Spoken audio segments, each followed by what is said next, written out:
Kali ini kita akan mencoba SUV paling mahal dari Hyundai, yaitu Hyundai Palisade yang harganya mulai dari 777 juta untuk base modelnya dan sampai sekitar 1 miliar untuk tipe teratas.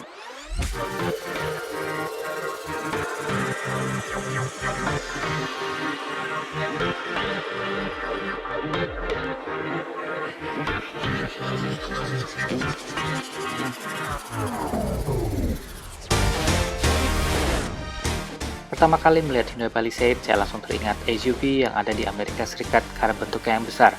Ternyata memang mobil ini awalnya didesain untuk pasar Amerika Serikat. Bentuk mobil ini tidak main-main, panjangnya hampir 5 meter dan lebarnya hampir 2 meter. Terlihat begitu besar, kekar, maco, namun tetap elegan dan mewah. Nah, menariknya mobil ini menawarkan berbagai macam fitur dan fungsionalitas yang kaya dan juga kenyamanan yang menjanjikan untuk penggunanya. Oke, saya sedang mengendarai Hyundai Palisade di jalanan Sentul. Saat ini sedang hujan sayangnya, jadi mungkin videonya sedikit berisik. Namun setelah berkendara dengan mobil ini beberapa puluh kilometer dari Jakarta, saya bisa merasakan kalau mobil ini cukup nyaman untuk dikendarai. Beberapa yang saya suka, pertama ketika saya pertama kali mengendarai mobil ini, ketika saya menyentuh setirnya, saya bisa merasakan kalau setirnya sangat halus ketika diputar, namun masih memberikan feedback atau feel yang cukup baik, dan itu memberikan sensasi berkendara yang menyenangkan menurut saya.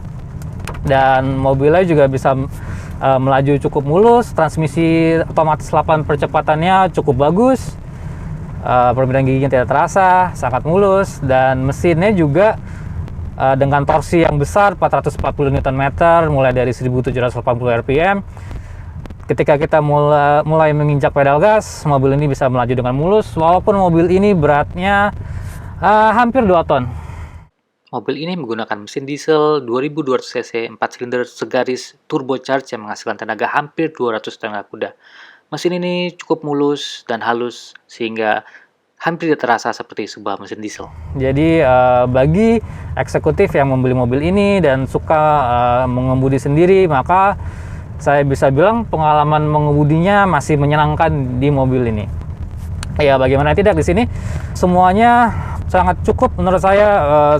Seat atau kursinya nyaman, paddingnya cukup empuk, dan beberapa material di sini juga soft touch atau enak untuk disentuh karena di sini semuanya dibalut dengan kulit napa. Kulit napa adalah kulit yang berkualitas yang cukup tinggi yang permukaannya lebih halus. Jadi ketika tangan Anda memegang door panel, kursi, perasaan yang dirasakan cukup enak. Dan di sini juga mengendarai mobil ini cukup terbantu, ada banyak assist, driver assist di sini. Ada incoming traffic assist. Ketika kita ingin berpindah jalur, ada mobil dari belakang, maka mobil ini akan memberikan peringatan, dan ada beberapa lagi fitur-fitur lainnya. Dan di sini mobilnya juga interface-nya atau kontrol di mobilnya cukup mudah untuk digunakan menurut saya. Ya, di sini setirnya gampang untuk dimengerti, di setirnya banyak knob untuk mengubah mode di entertainment system, menaikkan atau menurunkan volume, sampai ke cruise control. Dan karena mobil ini sebenarnya masih terasa sedikit sporty, ada paddle shift di setirnya, jadi kita bisa menurunkan dan menaikkan gigi secara manual dengan paddle shift. Dan menurut saya ya, ketika kita mengendarai mobil ini, ya kita bisa menikmati desain interiornya yang sangat elegan, sangat mewah. Dan itu untuk ke depan, dan cukup nyaman karena air conditioner juga 3 zone atau 3 zona. Jadi kita bisa memilih suhu kita sendiri, dan mungkin pacar atau istri kita di samping bisa memilih suhu yang ia inginkan, dan mungkin anak-anak atau teman di belakang bisa memilih temperatur yang mereka inginkan juga. Jadi cukup nyaman. Dan jika Anda duduk di belakang, cukup nyaman juga. Kursinya captain seat di belakang, hanya bisa menampung 2 penumpang, tapi dengan captain seat tentu kita bisa mengadjust atau mengubah kursinya sesuai keinginan kita. Kita bisa merebahkan kursinya dan lebih rileks di belakang. Nah, perlu diingat mobil ini juga merupakan sebuah seven-seater, jadi ada kursi baris ketiga di belakang yang memberikan fleksibilitas lebih dalam membawa penumpang. Nah, ketika dilipat, kursi baris ketiga ini akan memberikan ruang bagasi yang cukup luas di belakang. Menurut saya, jika saja di belakang ada meja lipat, sayang sedikit detail itu kalau saja ditambahkan meja lipat, maka saya pikir sempurna sekali untuk seorang eksekutif. Dan yang saya suka lagi ya di sini fungsionalitasnya baik sekali. Cup holders ada banyak sekali. Anda tidak akan kekurangan cup holders untuk menampung snack atau minuman. USB port ada 7, ada wireless charging di depan. Jadi sangat baik sekali. Namun tentu saja mobil ini walaupun memberikan begitu banyak fitur, bukan berarti tanpa kekurangan. Jadi mobil ini saya akui memang value to money. Nilai yang ditawarkan sangat baik, tapi memang ada tapinya. Seperti misalnya desain dashboard depan memberikan ilusi seakan-akan di depan memiliki layar yang besar. Walaupun sebenarnya layarnya ternyata hanya 8 inci yang menurut standar sekarang mungkin masih cukup kecil. Apalagi mobil ini ingin menyasar ke segmen premium.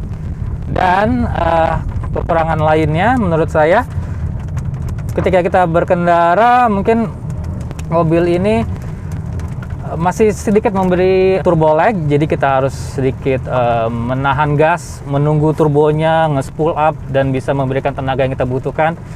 Yang saya rasakan ketika ingin menyalip secara tiba-tiba di jalan tol, masih ada sedikit turbo lag dan kadang-kadang itu sedikit menyebalkan, tapi ya it's still okay. Coba kita kick down throttle-nya. Nggak ada apa-apa, kita turunkan lagi dari gigi 8 ke gigi 6. 5 belum juga. Jika kita lihat lebih dekat lagi nih, ketika Anda melihat material di depan, desainnya saya akui memang sangat bagus, sangat European sekali, sangat mewah, sangat elegan.